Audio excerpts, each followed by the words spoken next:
الغموض الأنثوي وإزاي تستخدميه لصالحك.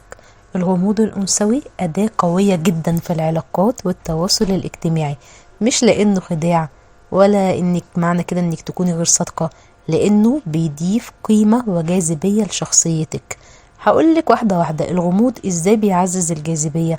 انتي نفسك تلاقي الشخص الغامض اللي مش بيتكلم كتير قوي في كل تفاصيل حياته، الناس بتتشد ليه تلقائيا. ليه؟ لان دماغهم دايما بتحب تحاول تفهمه.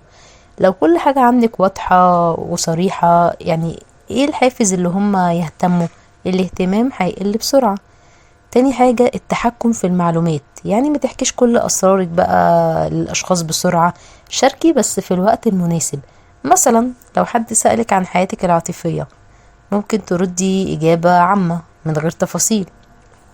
الصمت احيانا بيكون اداة، مش لازم تعلقي على كل حاجة او تردي بسرعة على كل رسالة، لا، انتظري لحظة كده وفكري، لان الصمت المدروس ده بيخلق فضول وبيخلي الشخص التاني بيفكر فيكي اكتر. اختاري اوقات المشاركة، مش معنى اللي انتي غامضة انك تبقي منعزلة. الغموض لكن يعني اختار امتى اتكلم وامتى اسكت. خلي كل مرة تظهري فيها تكون محسوبة وتكون مرة مميزة. بالنسبة للغة الجسد والغموض، بتبتسمي كده بطريقة لطيفة، بطريقة بسيطة، ما يبقاش عندك اللي انتي تتكلمي عن كل شعورك، يعني ما تتكلميش عن كل مشاعرك بالكلام، لا، انتي بتستخدمي نظرات، ابتسامة لطيفة عشان توصلي رسالة معينة. 6، خلي عندك اهتمامات مشتركة.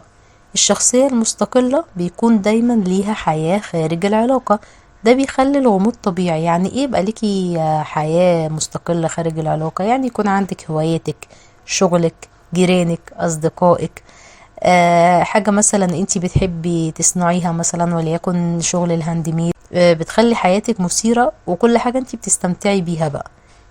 كلها دي حاجات ممكن تخلي حياتك مثيرة، بس بدون كشف كل شيء. مش لازم تقولي انا بعمل كذا كذا كذا، لا لا لا. الغموض بيكون فعال لو موجود معاه صدق وثقة بالنفس.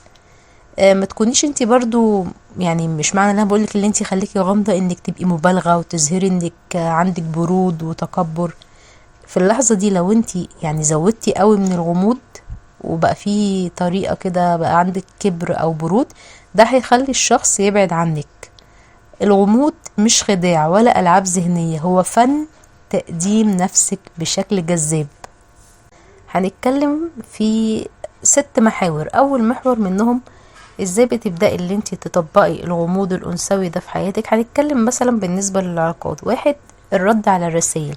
بدل ما انتي كنتي في الأول بقى بتردي بردود مستفيضة، لا، هتردي على كل رسالة تستخدمي ردود قصيرة وفي نفس الوقت لطيفة مع شوية تأخير محسوب. يعني مش لازم تكوني بايتة كده جوه الشات، بس في نفس الوقت ما تتأخريش قوي.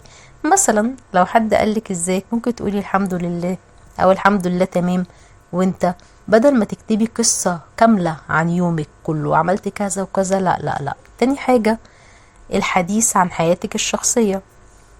خلي التفاصيل مهمة وبسيطة، يعني مش لازم توصلي كل شعورك، يعني خلي بعض المشاعر كده مخفية يعني. رابع حاجة هنتكلم عن الهوايات والاهتمامات. خلي عندك نشاطات خاصة بيكي انتي، مش مشاركاها كلها كده مع الناس، ده بيخلق فضول. يعني مثلا حد يقولك ايه مثلا، عملتي ايه مثلا النهاردة، فتقولي له اه الحمد لله كان عندي يوم ممتع النهاردة، بس هسيبه لنفسي.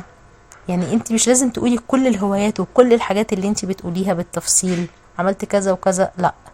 خامس حاجة التفاعل الاجتماعي في الكلام الجماعي. لو انتي قاعدة في جروب او مع الشخص اللي معجب بيكي، انتي بتشاركي افكارك ومشاعرك بس بطريقة مختصرة وجذابة، مش لازم كل التفاصيل. مثال، لو حد قال مثلا رأيه عن حاجة معينة ممكن تردي نفكر فيها، بدل ما تعملي بقى نقاش طويل تقولي له الصح كذا والغلط كذا، لا، يبقى الافضل ان انتي تقولي ممكن نفكر فيها.